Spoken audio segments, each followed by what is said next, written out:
की भाषा है या किसी सड़क छाप ब्ला ब्ला ब्ला। मैं नहीं बोलना चाहता अपने मुख्यमंत्री के लिए ऐसी भाषा। आप इस भाषा के साथ खड़े हैं या योगी जो अपराधियों के लिए जिस भाषा का इस्तेमाल कर रहे हैं उसके साथ खड़े हैं? समाजवादी पार्टी कहां खड़ी है?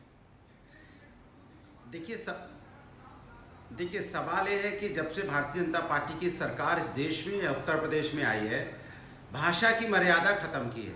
जिम्मेदार तो भारतीय जनता पार्टी है। इन्होंने अभी क्या, आज इनकी मंत्री हैं लेखी जी ने क्या कहा, मवाली। वो किसान को मवाली कह रहे हैं। कोई किसान को उग्रवादी कह देता है, कोई कह देता है खालिस्तानी है, कोई पाकिस्तानी है, कोई किसी के मुंह पे काली पोतने की बात करने लगता है।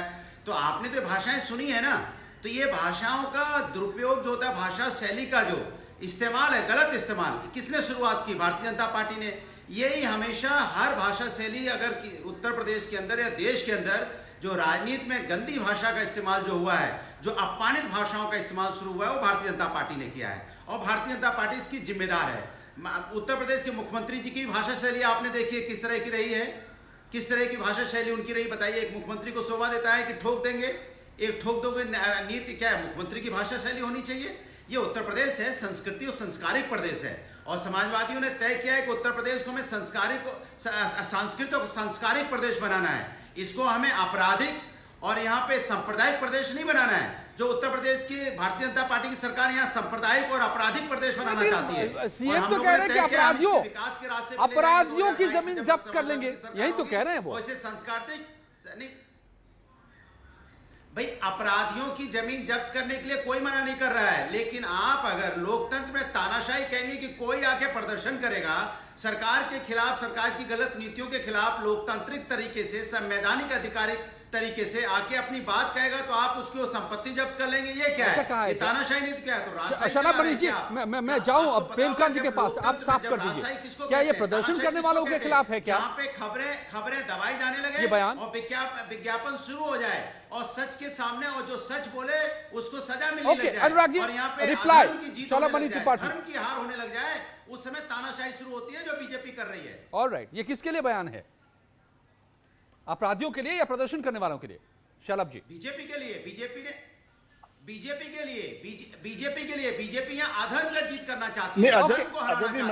अनुराग जी जवाब दे रहे हैं। शलभ जी, कोई अपनी डिमांड मांगेगा, अगर यहाँ 69,000 स्टूडेंट, नहीं 69,000 शिक्षक अपनी मांग मांगने जाते हैं, वो बेचारे रोजगार मांगने जा रहे हैं, तो आप उस पर लाठियां बरसा देते हैं।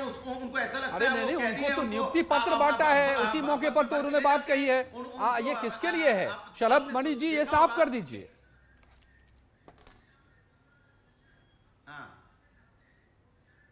जी अजय जी देखिए, उत्तर प्रदेश का नौजवान समझ चुका है कि ये कितने झूठे और मक्कार लोग हैं। मैं तो चुनौती देता हूं, आप ये सुनाइए ना कि कहां पर ये नौजवानों के लिए कहा गया है, नौजवानों के लिए कहां पर गया है, कहा गया है। अगर आप में जरा भी हिम्मत है, मैं तो कहता हूं, चुनौती देता हूं न्यूज़ 18 के प्लेटफॉर्म पे कि आप ये बताकर दिखाइए। लेकिन क्योंकि आप मुख्तार और अतीक जैसों के चरणों में लौटकर अपनी राजनीति चलाते हैं, तो जब मुख्तार और अतीक जैसे गुंडे माफियाओं के खिलाफ कार्रवाई होती है तो सपा को, ये तमाम सारे छोटे मोटे जो दल हैं, छुटभइये दल, कांग्रेस को, इन सबको तकलीफ होती है। मैं तो चुनौती देता हूं कि युवाओं को लेकर कहां ये शब्द इस्तेमाल किया गया है। अगर आप बता देंगे तो मैं ये पैनल छोड़कर माफी मांग के चला जाऊंगा। लेकिन प्रदेश का युवा समझ चुका है कि आप कितने झूठे हैं, कितने मक्कार हैं, अफवाह फैलाते हैं। शिक्षक भर्ती करने वाले जाते हैं, उनको भी आप जेल में ले जाने की बात करते हैं, उनको भी आप उसमें भर के ले जाते हैं। समाजवादी लोग, किसानों की हत्या कर दी गई, उन्नाव में किसानों को पीट के मार दिया गया, वो वीडियो भी लोगों ने देखा था, कैसे झूठ बोला था। ठीक है प्रेमकांत तिवारी, मैं आपको देर से लाया। भैया हर कार्यकर्ता अपराधी नजर, समाजवादी कार्यकर्ता आपको अपराधी नजर लगता है, लोकतांत्रिक आप झूठे हैं, बक्कार हैं। Okay sir, please Premkant Tiwari ji. Okay Shalabh ji, Anurag ji, अब आप नहीं हैं ऑन एयर। प्रेमकांत तिवारी जी को मैं ला रहा हूं, राजनीतिक विशेषज्ञ मेरे साथ हैं और बड़े गंभीरता से आपकी सारी बातों को सुन रहे हैं, आप सबकी बातों को और इस पूरे विवाद को। प्रेमकांत जी, मैं नहीं यकीन करना चाहता हूं कि अगर गुंडों पर, बदमाशों पर, अपराधियों पर, माफियाओं पर, जिसके चंगुल में पूरा सूबा, पूरा उत्तर प्रदेश छटपटा रहा था, उस पर कार्रवाई की बात करेंगे सीएम, तो ये नागवार गुजर जाएगी हमारे दलों को। मगर ऐसा क्यों? फिर ऐसी भाषा क्यों? एक बात मैं ये कहना चाहूँगा कि जिस तरह से मुख्यमंत्री ने कहा है, उनके शब्दों को पूरे तौर से ध्यान से सुना जाना चाहिए, देखा जाना चाहिए, पढ़ा जाना चाहिए। जी। उन्होंने सबसे पहली बात ये कही कि युवाओं से मेरी अपील ये है कि किसी के बहकावे में ना आए और कोई भी गलत कार्य ना करें। कोई भी गलत कार्य उनकी सरकार करने नहीं दे रही है, और जो लोग गलत करेंगे उनकी प्रॉपर्टी जब्त होगी। तो पहले तो एक बात यह है कि इनसे इधर उधर की बातें जो है वो अंतर्निहित अलग अलग तरीके से सोच ली जाएं। सीधे सीधे उनके आशय को क्यों नहीं समझा जा रहा है? पहले तो एक बात यह है, उन्होंने कौन से युवाओं को धमकाने की बात कही है? ऐसे लोगों की बात कही जो गलत काम करना चाहते हैं, गलत काम की तरफ ना जाएं। और फिर ऐसे युवाओं की संख्या कितनी है? अगर कोई कार्यवाही भी हुई है तो कैसे लोगों के साथ में हुई? और उन्होंने अगर ये बात कही है कि अगर गलत काम करेंगे तो प्रॉपर्टी जब्त होगी, तो सवाल एक ये, जो व्यक्ति नियम कानून का पालन करता है उसको नियम कानून से डरने की क्या जरूरत है?